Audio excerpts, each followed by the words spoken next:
buenos días a todos.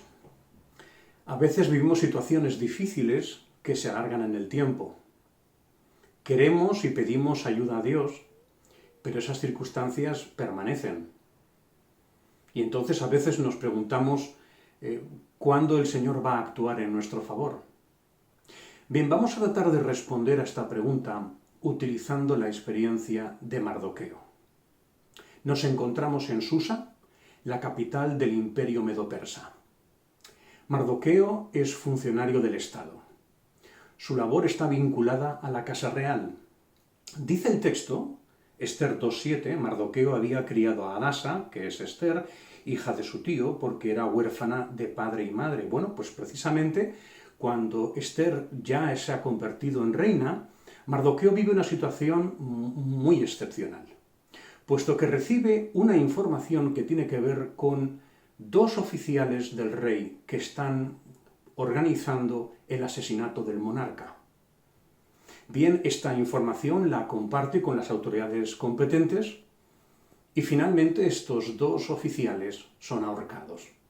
Es decir que Mardoqueo lo que ha conseguido es desbaratar un complot muy, pero que muy serio. Bien, el caso es que conocemos la historia, cuando leemos el texto de Esther, aparece en escena Amán. Amán es el primer ministro del imperio.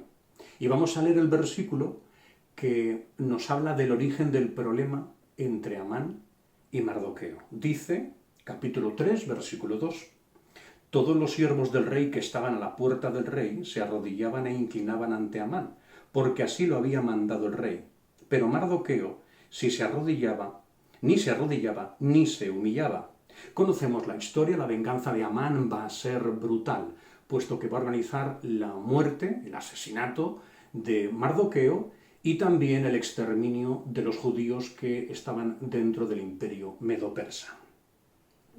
Bien, esto significa que Mardoqueo va a morir, porque cuando haga la petición al rey, la petición de que muera, pues el rey lo va a aceptar.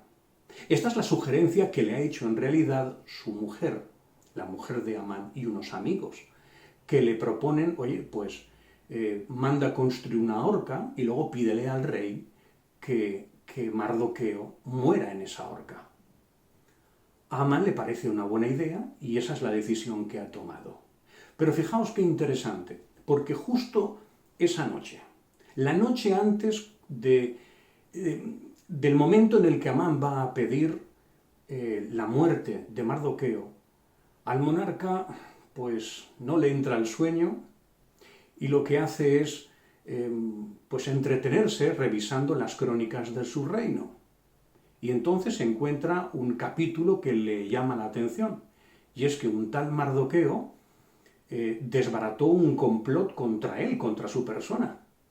Esto, como podéis entender, le sorprende y pregunta qué clase de recompensa se le dio a este hombre por los servicios prestados.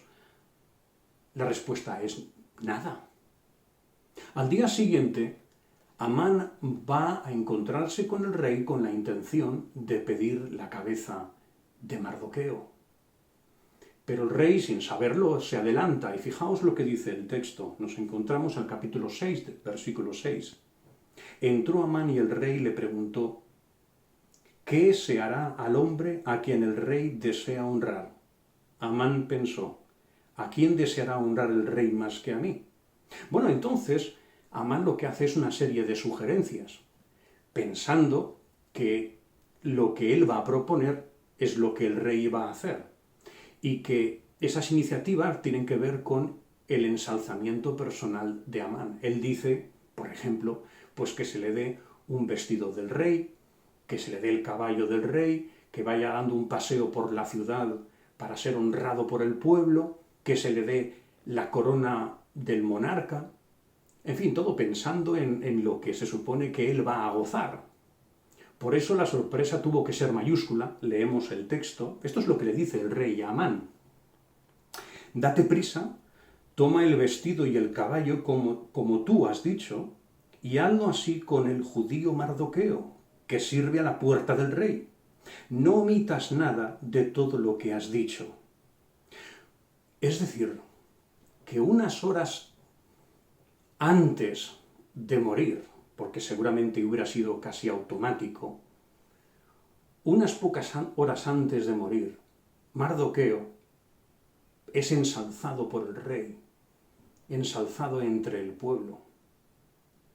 Y sabemos que al día siguiente Amán será el que muera en su propia horca.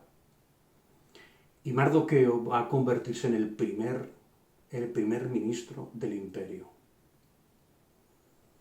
¿Cuándo actúa Dios en nuestro favor? Cuando más lo necesitamos.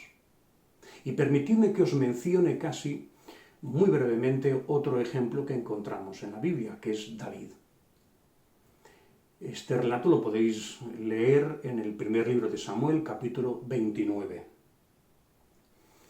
David comete el error de no consultar a Dios y ante la persecución, ante el agobio que está sufriendo por parte de Saúl, que sabemos que lo persigue para matarlo, decide esconderse, refugiarse en tierras de Gat, es decir, en tierras filisteas.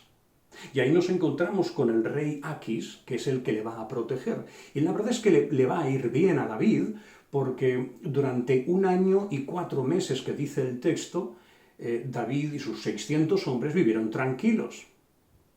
Porque Saúl, cuando se informó, cuando le dijeron que se había refugiado en tierras filisteas, dejó de perseguirlo. Pero claro, un día sucede lo inesperado. Se organiza una coalición militar entre varios reyes filisteos con la intención de enfrentarse al ejército de Israel.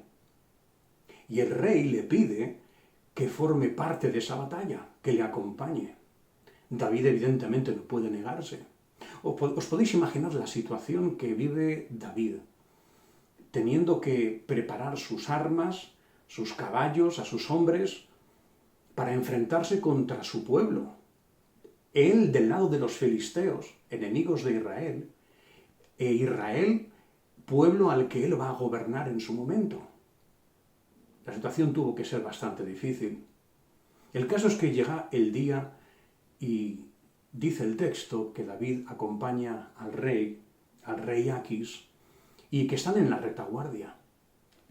Pero los reyes filisteos, al observar que David está en el campo de batalla, se enfadan con el rey Aquis y con todo el sentido del mundo se quejan de cómo es posible que David esté en el campo de batalla para enfrentarse a Israel, porque el argumento es este. En el fragor de la batalla, David puede volverse contra nosotros. Así que le dijeron al rey Aquis, despáchalo, mándalo fuera del campo de batalla.